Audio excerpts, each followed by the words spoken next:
Destiny beyond stars, सितारों से आगे भाग्य और भी है। इस धारावाहिक में हम कुछ ऐसी सच्ची घटनाओं का जिक्र कर रहे हैं जो दर्शाती है कि कभी कभी भाग्य सितारों से नहीं संयोगों से तय होता है। इसी कड़ी में यह तीसरी कहानी है। आज हम टॉलीवुड के एक बहुत बड़े निर्देशक की, डायरेक्टर की बात करेंगे। सन 1992 से सन 1998 तक मैं बम्बई में था। मैं कुछ टीवी सीरियल्स लिख रहा था। उस समय टीवी धारावाहिकों में अधिकारी ब्रदर्स का नाम सबसे ऊपर था। उसमें भी एक डायरेक्टर की हैसियत से गौतम अधिकारी के नाम के सिक्के पड़ते थे। वह भारत के पहले डायरेक्टर थे जिन्होंने 1000 एपिसोड्स डायरेक्ट किए थे और इसके लिए उनका नाम Guinness book of world record में शुमार हुआ था। मैं गौतम अधिकारी के लिए स्क्रीन प्लेज लिखता था। इस तरह से देखें तो उनका और मेरे बीच का रिश्ता एक लेखक और एक निर्देशक का था, लेकिन हमारे संबंध कुछ और ही थे ज्योतिष के कारण। क्योंकि गौतम भाई को ज्योतिष का बहुत अच्छा ज्ञान था और जब उन्हें पता चला कि मुझे भी ज्योतिष शास्त्र का बहुत अच्छा ज्ञान है तो हमारे बीच एक दोस्ती अपने आप बन गई। उन्होंने कई बार मुझे अपनी कुंडली दिखाई। कुंडली पे हम बार बार चर्चा करते रहते थे और यह सच था कि आर्थिक तौर पर उनकी कुंडली बहुत ही बलवान थी। लेकिन गौतम अधिकारी अपनी इतनी बलवान कुंडली से भी बिल्कुल आश्वस्त नहीं थे।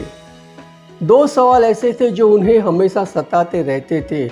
एक तो यह कि उनकी जो भी शोहरत थी, समृद्धि, प्रसिद्धि थी, वो कभी भी पूरी तरह से खत्म हो सकती थी। दूसरा कि बुध की महादशा में कभी भी किसी भी कारण से उनकी मौत हो सकती थी। केवल मैं ही नहीं, गौतम अधिकारी के सगे मामा भी एक अच्छे ज्योतिषी थे। उनके अलावा भी कई बड़े बड़े ज्योतिषों से उनका उठना बैठना था।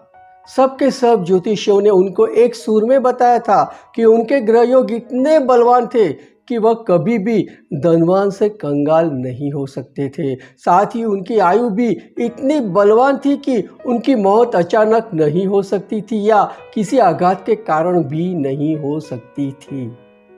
फिर भी मेरे साथ बात करते हुए गौतम अधिकारी हमेशा कहा करते थे कि विनोद भाई, मैं बुध की महादशा में ही किसी आघात से मर जाऊंगा और शायद यह आघात यही होगा कि अधिकारी ब्रदर्स पर कोई बहुत बड़ा आर्थिक संकट आएगा।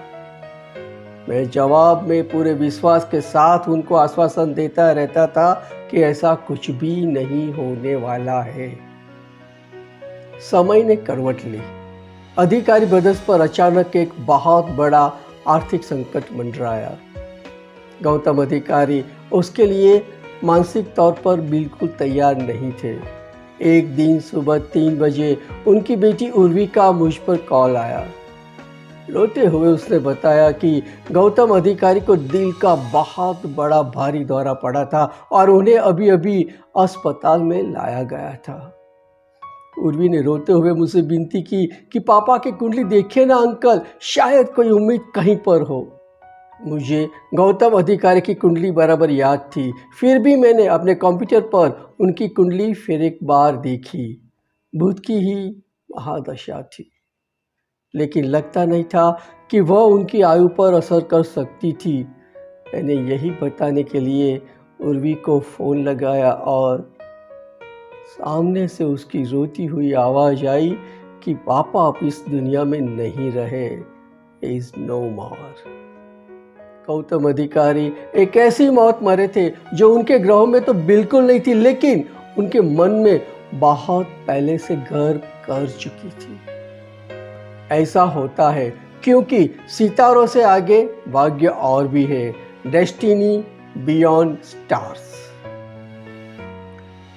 उम्मीद है यह वीडियो आपको पसंद आया होगा। इसे लाइक कीजिए, शेयर कीजिए और अगर अब तक हमारे चैनल को सब्सक्राइब नहीं किया है तो अभी इसी वक्त बेल आइकन के साथ सब्सक्राइब कर लीजिए। Thank you for watching the video, keep watching. मिलते हैं अगले वीडियो में, तब तक के लिए जय हिंद।